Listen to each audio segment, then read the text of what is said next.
So Barcelona, it's been a couple days. They lost 2 games in a row, right?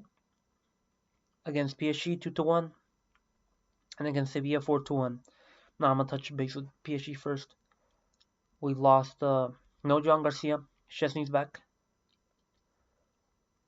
We played a good first half was excellent until we conceded. It was excellent until we conceded. I forgot the defender's name, but the defender that was replacing Marquinhos, he had a fantastic performance. He did a goal line clearance, well, almost a goal line clearance. It was a goal save from Ferran, which Ferran has done that many times, like going around the keeper. He did that against Courtois in the final, Copa del Rey final. He was gonna do it here against, I'm forgetting his name, but the goalkeeper, PSG goalkeeper. I think he used to play for Marseille. I don't know, I'm probably wrong. Anyways, we played very good until PSG scored. They equalized, and then that second half was pretty bad. Uh, it was like PSG they gained control after that goal. They gained control after the equalizer. Yamal, he had that first instance or the first play that everyone's highlighting. Amazing play, yeah. Could have ended in a goal, but like people like, what else Varane is supposed to do? I guess he's supposed to hold it up. Yeah, I guess so. Whatever. Araujo didn't play the match. I think that was on purpose because of what happened last time. Araujo played versus PSG. Nobody needs a reminder about that. But we all know what happened. This time it didn't even matter because we still lost. 2-1. It was like a 90th minute, 90 plus minute something goal because of this high line. This high line can't continue. Now I don't think we're changing his tactics. Flick isn't. The problem is the high line and also the players like Dani Olmo. Dani Olmo is now he's currently injured, but Dani Olmo has not been up to standards, especially without Fermin. You can't just Dani Olmo's having a bad game, put Fermin. No, keep Olmo. Not Olmo's not even there. Fermin isn't there either. We'll see when after international break. And Yamal's not currently injured. He played the PSG game and then didn't play the game for Sevilla. I don't know. It's a tough situation. Now to the Sevilla game. PSG, I watched the whole game. Sevilla, I watched the whole game. Well, I watched most of the game. There was a point where I just turned it off because I'm like, it was 3-1 and turned it off. I didn't even watch the fourth goal. Szczesny, he's a good goalie, right? I think last season he did great. There's times where he could have done better, yes.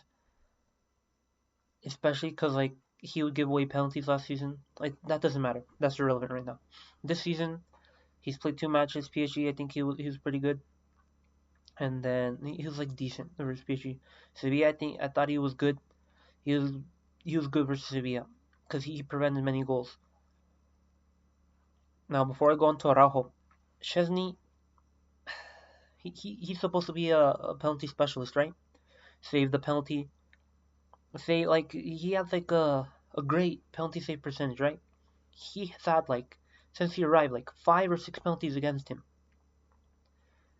and he's conceded every single one. Now, am I saying it's his fault for not saving it? No, but I'm saying like, did you lose this ability when you retired, like to save penalties? That's what I'm questioning. It's a nitpick really, but it just it makes me a little bit mad. It frustrates me. It doesn't make me mad. I don't think John Garcia is doing better in the penalty either. Anyways, it's not Szczesny's fault for conceding. It's just like a little nitpick, I'm thinking like, what happened to his like penalty saving abilities? Araujo, I don't know what he's doing. Okay, some people saying he flopped. I think maybe the defender did flop or whatever, but Araujo shouldn't be up in the defender like that. What are you doing? There's no threat. There's nothing. Defend without touching the defender.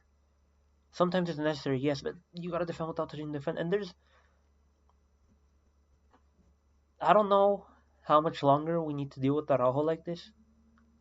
Because he was picking up form, He was picking up form, and then like he does stuff like this. He's so erratic. He doesn't think, he's erratic.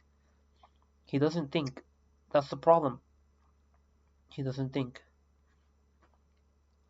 Either way, you can't blame his loss on him. Obviously, he kickstarts the loss, but you can't blame it all on him. He sold off at the second half. The start of the second half. Leo was pretty bad. He missed the penalty that would have been the 2-2. And then at 3-1, I'm like, TV off. I didn't even know. I didn't expect the 4-1. But it somehow happened. Luckily, Sanchez celebrated against us. Chesney prevented what could have probably been like a 6-1 or something. Just horrible. I think it's a mixture of tactics. The problem with tactics and the players. Of course, the players are gonna be tired. Like they need to press all the time, and I don't know. They need to press. You have the bloody high line that's how we concede every single goal. Obviously, the high line it works a lot of times, but when it doesn't, it's really costly. I'm gonna keep supporting this team, but this is why I don't really have faith in Barca in big games. It's been years and years of, and by big games I don't mean the finals, right? Because we've had like a couple of Ray finals. What else? Super Copa finals. We've won them. Sure. Those are winnable. I'm talking about big European games. Now this PSG game, it's a big game, yes, but it's not a big like knockout stage game, like the Champions League semifinals, quarterfinals, nothing like that. Those ones I truly fear. That's why I never have faith. I never have faith because I'm like, prove me wrong. Prove me wrong. Give me a reason to have faith. Now it's early in the season. We'll see. It's just many problems. We're missing Inigo Martinez a lot. Hansi Flick needs to start Christensen. Just start Christensen because Kubarsi hasn't been good either. Kubarsi and Araujo have both been poor. Araujo more from like his rash decisions, and then Kubarsi I'm just probably just like what is it? Inexperience. That's pretty much it. Start Kubarsi, Eric Garcia. Eric Garcia has been amazing. Don't start Kubarsi. Start Christensen, Eric Garcia, or at least start Christensen. Don't give him like 4 minutes at the end of the match. Just don't do that.